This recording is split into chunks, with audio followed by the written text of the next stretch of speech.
Managing front-end libraries in .NET is a pain. NuGet is great, but let's be honest, client-side package management in .NET is terrible. So today, I'm going to show you how to use NPM in your .NET project, and we'll also fully automate the process so everything just works. Let's get started. First, we need to make sure that Node.js and NPM are installed. In the terminal, we can check this by running node-v and npm-v. If you don't have these installed, just go to the Node.js website and follow the instructions there to get set up. Now let's initialize npm in our project by running npm init-y. This will generate a package.json file. This file will manage our front-end dependencies. I'm going to specify that the type here is module, as this is the modern approach when working with JavaScript. Now let's install some front-end packages. We do this by specifying them as dependencies. I'll add Bootstrap and jQuery as examples. Then to install those packages, we simply run npm install. These packages are installed into a node modules folder, but that directory will not be immediately visible. To view the node modules folder, simply click show all files. Now we can see our libraries, but there's a problem. Let's see what happens if we try to reference Bootstrap directly from the node modules folder. We'll run the app and see what happens. That's not looking great. If we check the reference, we see that we are getting a 404 not found response. The reason for this is because by default in ASP.NET, static files are only accessible from the www.root directory. Now we don't want to configure our app to serve files from the node modules folder, as this would create a security risk. We are therefore going to need to move the files from node modules into www.root.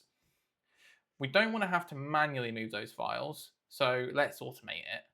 We'll do that using Gulp. Gulp is a JavaScript task runner.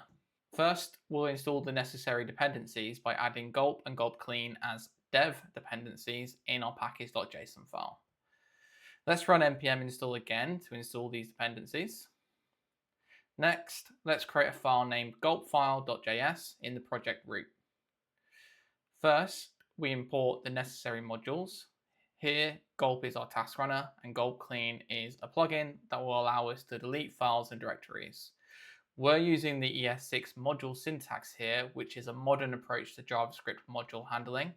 If your environment doesn't support ES modules, you might need to use require instead of import. Next, we will define an object called paths. This will hold the source and destination paths for each of our libraries. This approach will make it easy to add more libraries in the future. Before we think about copying any files over, we should first remove any outdated or unnecessary files from the destination folder. Let's create a Gulp task named clean. We'll provide the path to the lib folder. We set read to false to improve performance since we don't need to read the file contents before deleting. And we will set allow empty to true to ensure that Gulp doesn't throw an error if this directory is already empty. The pipe clean part actually removes the files. Now we'll define a task to copy our Bootstrap files over. We'll select all of the files in the Bootstrap source folder and we copy them to the Bootstrap destination folder we defined earlier. Similarly, let's create a task to copy jQuery files. This works exactly the same as the Bootstrap task.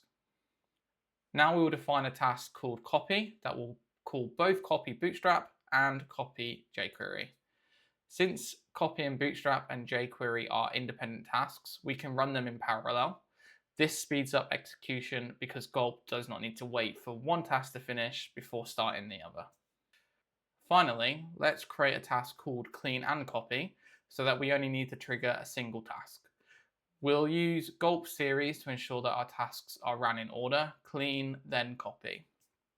We can see and trigger our Gulp tasks by right-clicking and selecting Show Gulp Tasks, and we can run our clean and copy tasks simply by double-clicking it. Once completed, we see that we now have a lib folder, and within that we can see Bootstrap and jQuery.